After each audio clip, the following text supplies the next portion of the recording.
तो आज हम बात करने वाले हैं प्रोफेशनल दुनिया में अपनी इफेक्टिवनेस को बढ़ाने के एक सिस्टम के बारे में। इसे कहते हैं पीक परफॉर्मेंस का पिरामिड, एक ऐसा फ्रेमवर्क जो हमारी काबिलियत को बढ़ाने में मदद करेगा। तो चलिए शुरू करते हैं और इसे समझते हैं।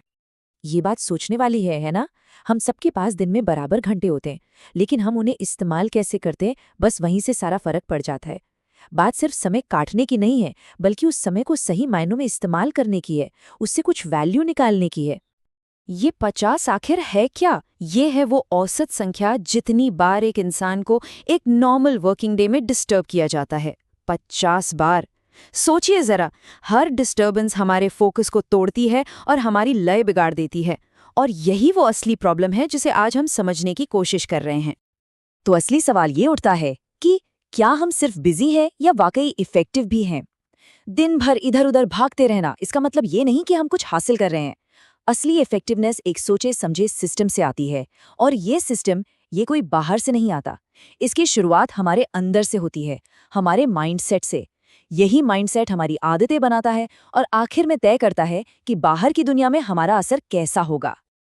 तो आज की हमारी चर्चा का रोड मैप कुछ ऐसा रहेगा। हम 3 लेवल पर बात करेंगे। पहला, द इनर गेम, जो कि माइंडसेट के बारे में है। फिर आएगा द डेली सिस्टम, जिसमें हम अपने तरीकों और रूटीन पर ध्यान देंगे। और आखिर में द आउटर गेम, जो हमारे आसपास के माहौल से डील करने के बारे में है। तो चलिए पिरामिड की बुनियाद से शुरू करते हैं, द इनर गेम। देखिए, बाहर की दुनिया में कुछ भी कंट्रोल करने से पहले हमें अपने अंदर की दुनिया को साधना होगा। सब कुछ यहीं से, सेल्फ मास्टरी से शुरू होता है। अक्सर क्या होता है ना कि हम गलत चीज पर फोकस कर रहे होते हैं। टाइम तो फिक्स है, वो चलता रहता है, लेकिन हमारी एनर्जी वो घटती बढ़ती रहती है। पर अच्छी बात यह है कि उसे रिचार्ज किया जा सकता है। तो असली खेल घड़ी को मैनेज करने का नहीं, बल्कि अपनी एनर्जी को मैनेज करने का है, ताकि जब सबसे ज्यादा जरूरत हो हम अपना बेस्ट दे सके। ठीक है, तो एनर्जी मैनेज करनी है, पर इस एनर्जी को लगाना कहाँ है? यहीं पर स्मार्ट गोल्स काम आते हैं। हमारे लक्ष्य स्पेसिफिक होने चाहिए, मतलब साफ साफ पता हो कि करना क्या है। मेजरेबल, ताकि हम देख सकें कि कितनी तरक्की हुई। अचीवेबल, यानी ऐसा हो जिसे पाया जा सके, हवा में ना हो। रेलेवेंट, यानी हमारे बड़े मकसद से जुड़ा हुआ हो। और आखिरी में टाइम्ड, यानी एक डेडलाइन हो, ताकि काम करने की एक अर्जेंसी बनी रहे। अब एक बहुत ही मजेदार स्ट्रैटेजी की बात करते हैं।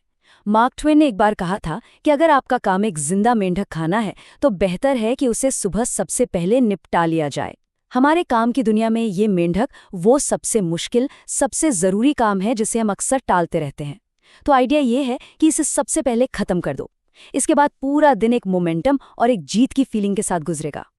तो चलिए अब पिरामिड के अगले लेवल पर चलते हैं, द डेली सिस्टम।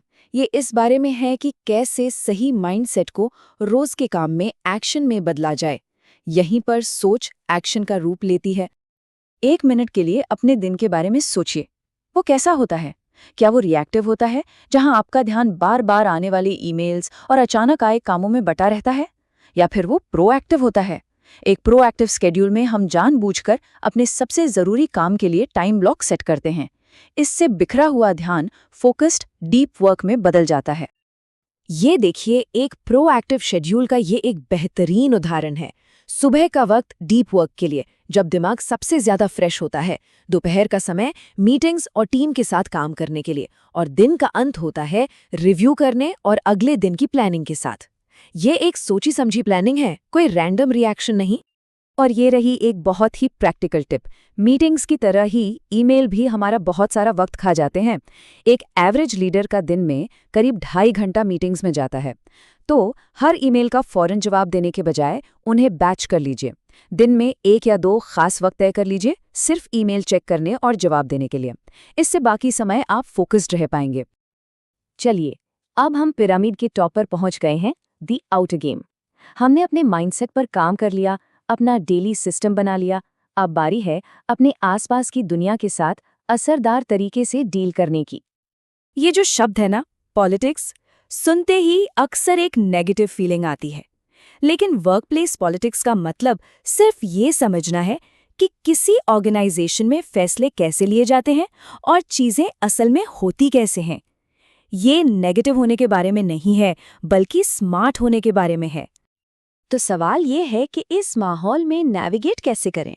इसका जवाब है मजबूत रिश्ते बनाकर, और ये 4 पिलर्स पर टिका है। पहला, इफेक्टिव कम्युनिकेशन, मतलब ये पक्का करना कि सब एक ही पेज पर हैं। दूसरा, सबके साथ इज्जत से पेश आना, चाहे उनका पद कुछ भी हो। तीसरा, एम्पैथी रखना, मतलब खुद को दूसरों की जगह रखकर सोचना। और चौथा, जब भी हो सके मददगार बनना और अवेलेबल रहना। इसका एक बहुत बढ़िया उदाहरण देखिए। कॉस्टको के सीईओ का नेम टैग सिर्फ जिम कहता था। उन्होंने अपने ईगो को कभी बीच में नहीं आने दिया। अपने एम्प्लॉयज के साथ कंधे से कंधा मिलाकर काम करके उन्होंने एक ऐसा कल्चर बनाया जहां हर कोई खुद को वैल्यूड महसूस करता था, और इसी ने उनकी जबरदस्त कामयाबी की नींव रखी। तो चलिए अब इन सभी चीजों को एक साथ जोड़कर देखते हैं। हमने इनर गेम, डेली सिस्टम और आउटर गेम को अलग अलग तो समझ लिया है। अब देखते हैं कि ये सब मिलकर एक सिस्टम के तौर पर कैसे काम करते हैं। तो सबसे जरूरी बात यह है कि ये तीनों लेवल्स एक दूसरे पर बने हैं।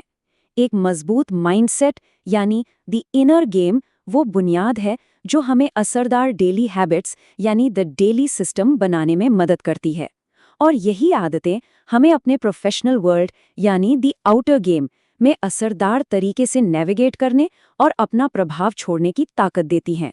हर लेवल अपने पिछले लेवल पर टिका है। तो आखिर में बस ये एक सवाल रह जाता है, वक्त वो तो सबके लिए एक जैसा ही गुजरता है, लेकिन हमारी एनर्जी, हमारा फोकस और हमारा प्रभाव, ये वो चीज़ें हैं जिन्हें हम कंट्रोल कर सकते हैं।